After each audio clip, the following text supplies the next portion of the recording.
Thank you very much, Mr. Speaker. My question is for the Minister of Economic Development and Trade.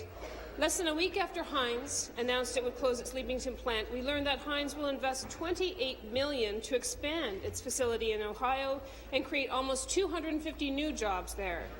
Get this.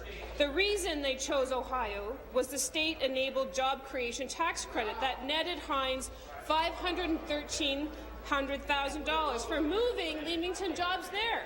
New Democrats have long called for a similar job creation tax credit here in Ontario. 740 people will be out of work in Leamington, and 46 area tomato growers will lose a significant contract because of this government's inaction. Why did this government ignore the advice of New Democrats and refuse to implement a job creation tax credit that would keep jobs here in Ontario? Minister of Economic Development, Trade and Employment.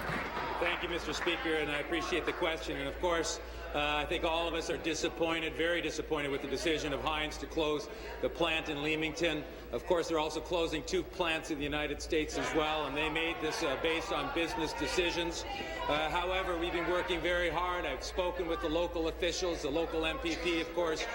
My staff have been on the ground yesterday meeting with members of the supply chain to make sure that we do whatever we can for them. Tomorrow I've got my ministry together with training colleges and universities sitting down with the union, the employees.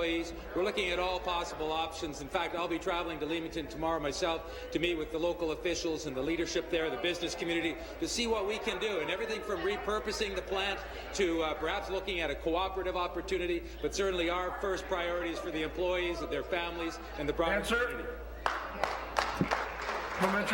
Again to the Minister, it is amazing that you have 10 trade offices around the world, but you don't have a Made in Ontario jobs plan. On Tuesday, the Premier stood in this House and she said they had done everything that we could to keep this plant from closing, everything. But had she created a job creation tax credit along the lines that New Democrats had suggested, there would be a good chance, there would be some hope that those 740 Leamington workers wouldn't be losing their jobs. How can this Premier claim that her government did everything that they could when you outright rejected a New Democrat solution that would have saved 740 Leamington jobs?